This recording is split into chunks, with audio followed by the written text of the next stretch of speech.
It's a busy mid-priced phone market out there right now, and the Galaxy A56 might struggle to make an impact due to lacking any killer features. But luckily, it does good to great job at everything apart from computing performance, meaning it remains an excellent value if you were to pick it up.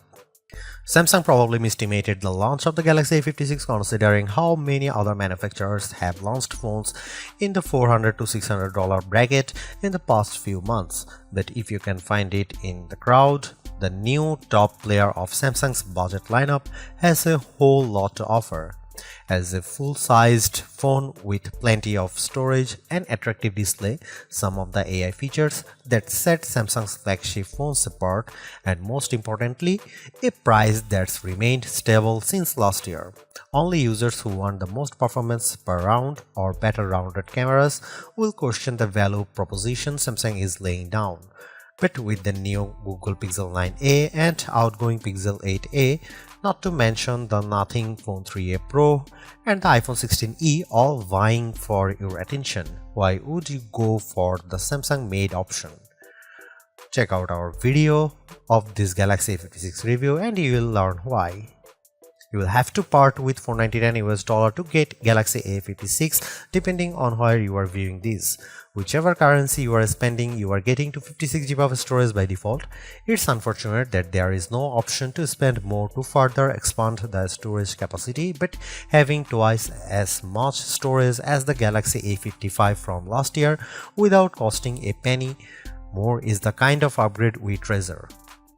Like a fiercely independent teenager refusing to dress like their parents, the Galaxy A56 has moved away from the Galaxy S style design that the Galaxy A55 had and now sports its own unique look along with the other Galaxy A6 model. The side rail again contains the raised key island section to give the buttons more prominence, which we saw on the Galaxy A55, but now the back uses a new unified camera block with the three sensors surrounded by a peel of aluminum. The Galaxy A56 is rated IP67 for dust and water resistance, the same as the Galaxy A55 but behind the IP68 of most flagship phones like Samsung's own Galaxy S25 series.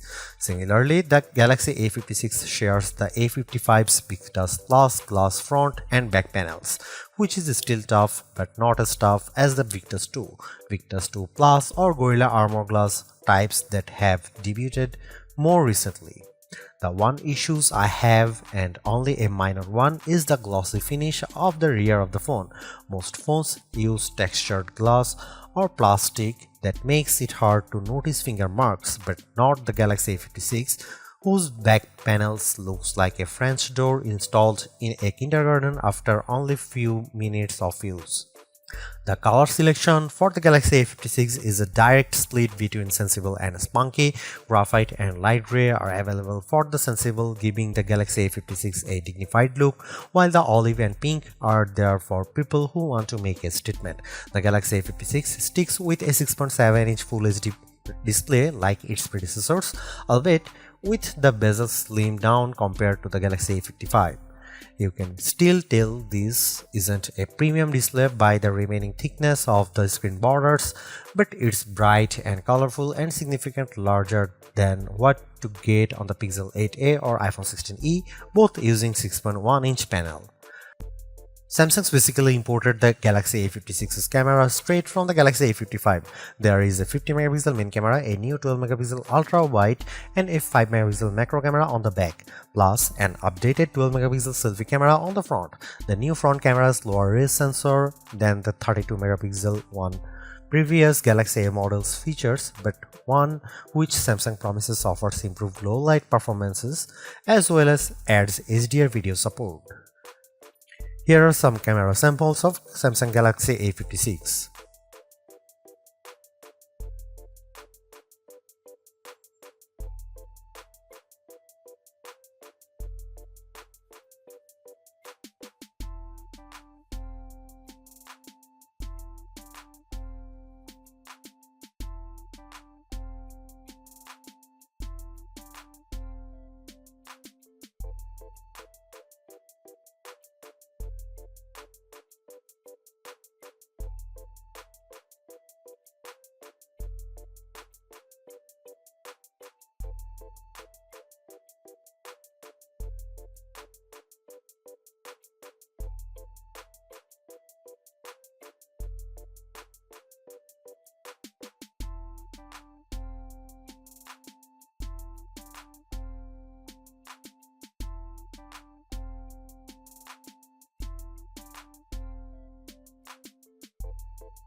This is the category I went into my Galaxy A56 reviewed reading. Samsung's mid-range Exynos chips haven't been impressive historically, and with an Exynos 1580 driving the A56, I wasn't expecting great results, and undoubtedly, my expectations were met. To focus on the positive first, the Galaxy A56 does better than the Galaxy A55 it's replacing and beats the Nothing Phone 3a Pro on the Geekbench CPU and 3D Mark GPU tests.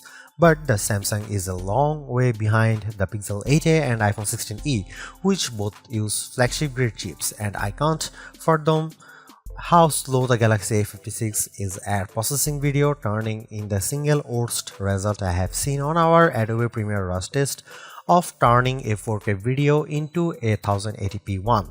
Samsung has given the A56 a little extra help with intensive tasks with the addition of vapor chamber cooling, only seen on Samsung's flagship models before now. The influence of this addition was easily felt while gaming, as even when the Galaxy A56 has struggled to keep up with Genshin Impact at maximum setting and the 60fps frame rate setting, it didn't get that warm. While Samsung hasn't tricked out the Galaxy A56's chipset, it's generous enough to give the A56 256GB of storage by default. This is double the basic storage of all the rival phones we have mentioned here, but it comes at a bit of cost. Firstly, this is the only available version to regular consumers. There is no other option to pay more to get 512GB or an even higher capacity, or to pay less if you prefer to save money or don't think you will fill 256GB. The other key factor is the Samsung no longer offers storage expansion via microSD card. This was offered on the Galaxy A55 and older models and allowed users to pop in up to another terabyte of storage. It's also a shame that the 12GB of RAM edition of the Galaxy A56 isn't being sold in Europe or North America. Having this much RAM on a phone of this price is a novelty, but also practical for performance reasons, and it's quite mean of Samsung not to offer it to us.